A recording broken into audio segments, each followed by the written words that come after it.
guys, welcome back to my channel. So in this video I'm going to share clinical demonstration on managing the patient with water seal chest drainage.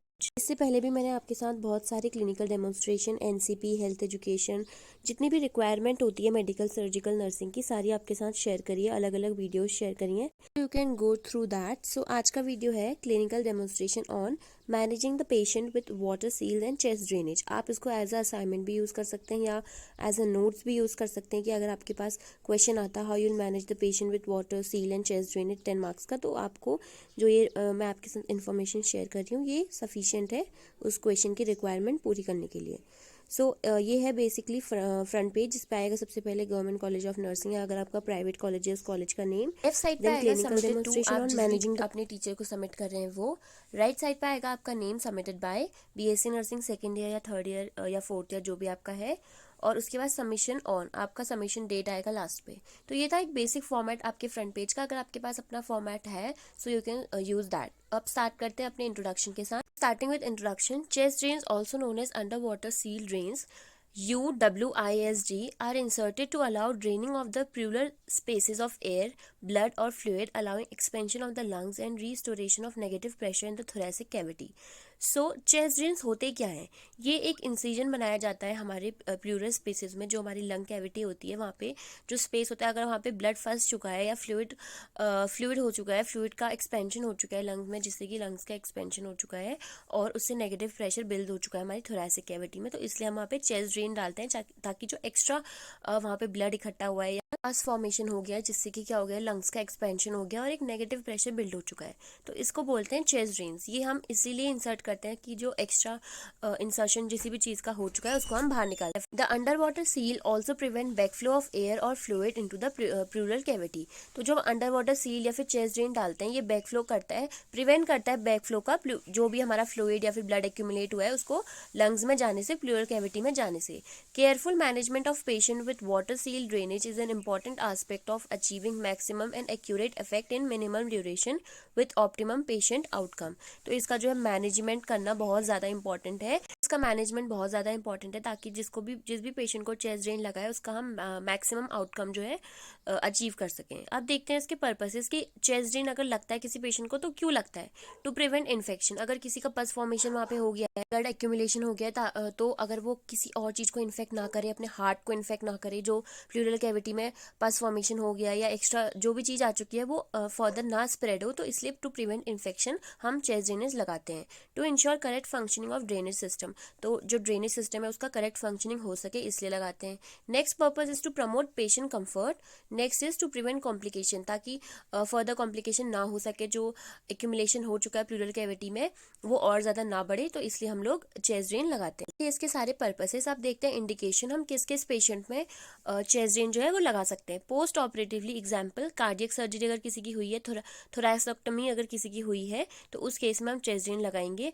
Pneumothorax किसी को है, हीमोथोरैक्स किसी को है, काइलोथोरैक्स या plural effusion, इनमें से कोई भी डिजीज कंडीशन पेशेंट के साथ है तो उस केस में हम लोग चेस्ट ड्रेन लगाएंगे. अब देखते हैं इसके आर्टिकल्स की कि अगर हम किसी का इंसर्शन कर रहे हैं प्लूरल कैविटी में तो उसमें क्या क्या आर्टिकल्स की जरूरत पड़ेगी. Following are the articles needed for water seal and chest drainage.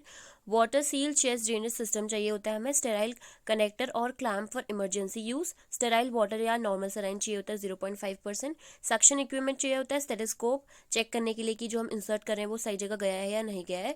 Wound dressing articles चाहिए. ड्रॉ शीट एंड मैकेंटॉश चाहिए ताकि जो हम इंसर्शन के दौरान अगर कुछ प्लूरल कैविटी में जो फंसा है वो बाहर आ सके, ताकि बेडशीट गंदी ना हो, इसलिए मैकेंटॉश एंड रिकॉर्ड शीट चाहिए.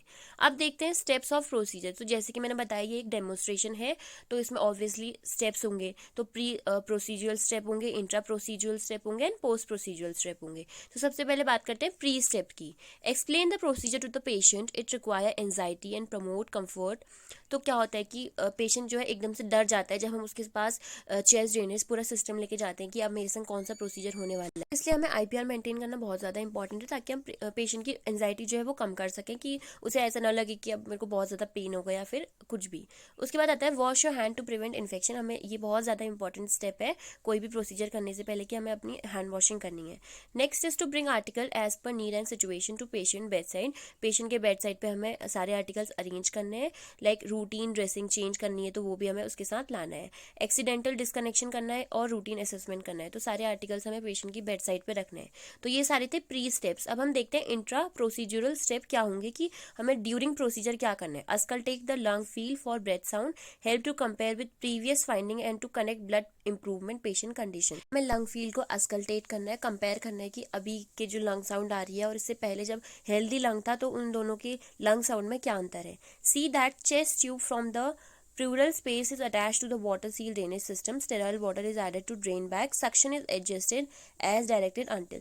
तो हमें जो pleural space है पेशेंट का उससे अटैच करना है वाटर सील ड्रेनेज सिस्टम को, ताकि जब हम अटैच कर रहे हैं तो जो सारा उसका जो कैविटी प्लूरल कैविटी में सारा एक्यूमुलेशन हुआ है वो बाहर ना आ सके, तो इसलिए हमें पहले उसे अटैच करना है वाटर सील ड्रेनेज सिस्टम के साथ। बात आता है कि हमें drainage system is kept below the level of chest. Water seal drainage provide for the escape of air and fluid into the drainage bottle. हमें एक बॉटल कनेक्ट करनी है और हमें उसे जो चेस्ट की लेवल है, अगर पेशेंट जो है सुपाइन पोजीशन में लेटा है तो उसको हमें उसके बेड साइड के नीचे ऐसे हैंग कर देना है ताकि वो उसकी जो चेस्ट के लेवल है उससे नीचे जा सके, और ताकि अगेंस्ट ग्रेविटी हो जाएगा तो बहुत फास्ट जो है वो जो उसका सारा एक्यूमुलेशन है वो जाएगा, इसलिए हमें उसे below the level of chest रखना है। The water act as a seal and keeps the air being backed into the pleural space. Next is tube connection are check periodically. तो जो ट्यूब की कनेक्शन है उसे हमें चेक करते रहना है। The tube should be as straight as possible without dependent loops. तो उसमें हमें लूप्स नहीं बनानी है ताकि जो है एक्यूमुलेशन बैकफ्लो ना हो सके प्लूरल कैविटी में। Do not let the patient lie on drainage tubing. हमें जो है पेशेंट को ऐसे पोजीशन में नहीं डालना है कि वो जो ड्रेनेज ट्यूबिंग है वो उसके नीचे दब जाए या फिर पेशेंट उसके ऊपर आ जाए। देखते हैं कि ट्यूब कनेक्शन क्यों चेक करे जाते हैं। Tube connection are check to ensure tight fit, ताकि वो टाइट रहे, उसकी पेटेंसी बनी रहे, and to prevent backflow of drainage और एयर, ताकि जो उसका एक्यूमुलेशन हो रहा है जो हम बॉटल में कनेक्ट कर रहे हैं जितना भी प्लूरल फ्लूइड आ रहा है वो, ताकि बैकफ्लो ना हो सके प्लूरल कैविटी में। Original fluid level is measured and marked. This marking will show the amount of fluid loss. Original पहले लेवल हम देखेंगे, उसके बाद हम देखेंगे कि कितना उसमें एक्यूमुलेशन वापस से आ रहा है। Patient clinical status is assessed at least once per shift. उसकी क्लिनिकल स्टेटस जो है असेस करना है जितने भी डॉक्टर या नर्स है उनको। Observe and report immediately sign of rapid shallow breathing, cyanosis, pressure in chest, subcutaneous emphysema और स्पॉन्टेनियस सिम्टम्स ऑफ हेमरेज। इनमें से कोई भी अगर आपको लगता है कि पेशेंट इनमें से कोई भी सिम्टम्स शो कर रहा है तो आपको इमीडिएट उसको ऑब्जर्व करना है और रिपोर्ट करना है डॉक्टर को। रिमूवल ऑफ 1000 ml और 1200 ml of pleural fluid at once time can result in hypotension and rebound pleural effusion. तो ये सारे थे बेसिक इंट्रा प्रोसीजरल स्टेप। इसके बाद के स्टेप्स हैं कि ensure that the tubings does not loop और interfere the movement of the patient. तो ये सारे वही इस पॉइंट में वही कहा गया है कि पेशेंट को हमें कंफर्ट पोजीशन देनी है और उसकी ट्यूबिंग जो है वो लूप ना फॉर्म करे ताकि नेगेटिव प्रेशर बिल्ट ना हो और उसका जो है बैक फ्लो ना हो फिर से प्लूरल कैविटी में। तो ये सारे जितने भी पॉइंट्स आप इसका स्क्रीनशॉट ले सकते हैं और अपने क्लिनिकल डेमोन्स्ट्रेशन वाले असाइनमेंट में जो भी आप प्रोजेक्ट बना रहे हैं उसमें लिख सकते हैं। और अगर आप आंसर भी लिख रहे हैं तो ये सारे पॉइंट सफिशिएंट है अगर आपको कोई भी अपना 5 मार्क्स या 10 मार्क्स क्वेश्चन करना है चेस्ट ड्रेनेज का। तो इसके बाद के स्टेप्स हैं कि management and all that, how you will manage that, पूरा सिस्टम कैसे आप मैनेज करेंगे, अगर पेशेंट को डिस्कम्फर्ट है तो कैसे उसे प्रिवेंट करेंगे, और अगर जो आपने कनेक्ट किया है पूरा प्लूरल कैविटी में अगर उसमें कुछ बबलिंग आ गई है तो उसको आप कैसे प्रिवेंट करेंगे, और अगर उसको निकालना कैसे है, मतलब कि अगर उसको रीएक्सपेंड कराना है आपको या फिर लीकेज हो गया उसके ड्रेनेज सिस्टम में तो उसको कैसे आपको प्रिवेंट करना है। ये सारे जो पॉइंट्स है ये सारे फर्दर पॉइंट्स ये डिस्क्राइब करते हैं। आप इसका चाहें तो इसका स्क्रीनशॉट ले सकते हैं अगर आपको लिखना है। आज ये सारे फर्दर इंट्रा प्रोसीजरल स्टेप है कि आप पूरा उसको कैसे कनेक्ट करेंगे और उसको एम्प्टी कैसे करेंगे नॉर्मल सलाइन से, अगर आपको वॉश करना है तो वॉश कैसे करेंगे, और उसको रिमूव करना है अगर when assisting with removal of the tube करना है तो कैसे करेंगे। एडमिनिस्टर पेन मेडिकेशन करना है 30 मिनट्स बिफोर ताकि पेशेंट को जो पेन ना हो सके, और वही स्मॉल ड्रेसिंग करनी है, अप्लाई करना है air type petroleum gauze apply करना है 4x4 का। तो ये सारे थे इंट्रा प्रोसीजरल स्टेप्स, सारे थे इंट्रा प्रोसीजरल स्टेप। अब हम देखते हैं पोस्ट प्रोसीजरल स्टेप क्या होंगे जब आपने उसको पूरा कनेक्ट कर दिया या फिर अगर आपको उसको डिस्कार्ड कर दिया है आपने उसको डिस्कार्ड इंट्रा प्रोसीजरल स्टेप में, अब उसको आप कैसे उसका मैनेजमेंट करेंगे। Discard use material as per biomedical waste management policy. आपको जितना भी जो बायोमेडिकल मैनेजमेंट पॉलिसी होती है कि हमें ब्लड वाला येलो में डालना है और जितना भी रिसाइकलिंग वाला है वो हमें रेड बिन में डालना है, तो वो आप एज बायोमेडिकल वेस्ट मैनेजमेंट उसका सारा डिस्कार्ड करेंगे करेंगे, उसके बाद अपने हैंड वॉश करेंगे और सारे आर्टिकल जहाँ से आपने इन्वेंट्री से लिए आप वहाँ पे रिटर्न करेंगे। Continue monitoring and record the patient pulmonary status for sign and symptoms of compensation. तो ये सारा आपको मॉनिटरिंग करनी है पेशेंट का status, pulmonary status. Document observation related to insertion site for sign of infection. आपको चेक करना है कि वहाँ पे कोई इन्फेक्शन तो नहीं है।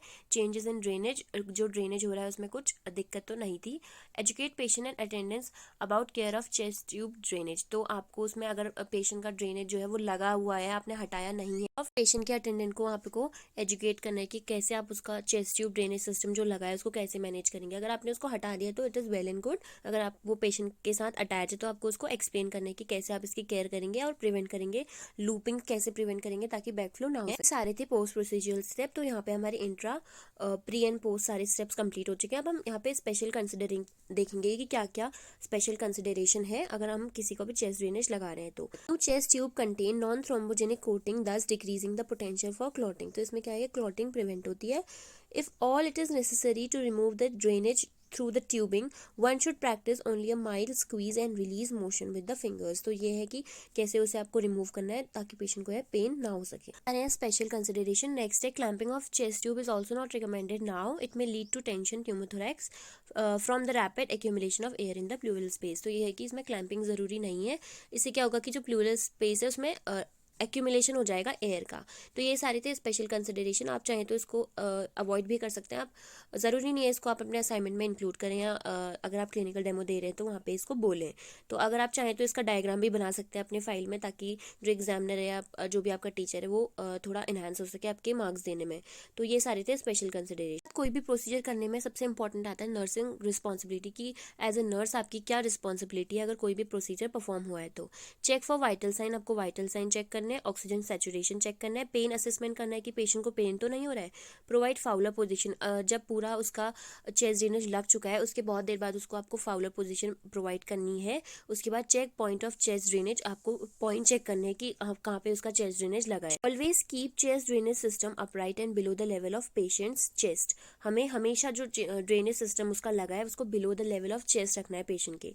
Examine the drainage for colour, consistency and amount. उसको आपको जो ड्रेनेज निकल रहा है उसकी प्लूरल कैविटी से उसका कलर चेक करना है, कंसिस्टेंसी चेक करनी है, अमाउंट चेक करना है। तो ये सारी थी इंपॉर्टेंट नर्सिंग रिस्पॉन्सिबिलिटीज। अब एट द लास्ट आता है कोई भी प्रोसीजर है, कोई भी असाइनमेंट जब आप बनाते हैं, बिब्लियोग्राफी कि आपने जो कंटेंट लिया है ये कहाँ से लिया है। आप चाहें तो बिब्लियोग्राफी नेक्स्ट पेज में भी लिख सकते हैं। तो सबसे पहले जो ये प्रोसीजर है, ये जो मैंने प्रोसीजर लिया है ये है संध्या गाय की बुक से। आपको भी पता होगा कि Sandhya Ghai is a very famous book for all the nursing procedure from first year till fourth year. उसके बाद जो मैंने नेक्स्ट अपना लिया था वो लिया था डेनियल वॉल वाली बुक से। और आप चाहें तो इसमें और भी आपने जो जो यूज़ करें अपने, अगर आपने इंटरनेट यूज़ करें तो यहाँ पे आप उसकी वेबसाइट प्रोवाइड कर सकते हैं। ये सारा था पूरा clinical demonstration that how you will make your file on water chest drainage. अगर आपका टॉपिक है या अगर आपको नहीं समझ में आ रहा है कि आप क्या टॉपिक ले तो आप ये टॉपिक ले सकते हैं। सो मैंने अपने चैनल पे और भी clinical demonstration, NCP assignment notes, बहुत सारी चीज़ें अपलोड करी हैं। So you can go through that and that is it for today's video. If you like this video then like, share and subscribe to my channel for more such amazing videos. Thanks for watching.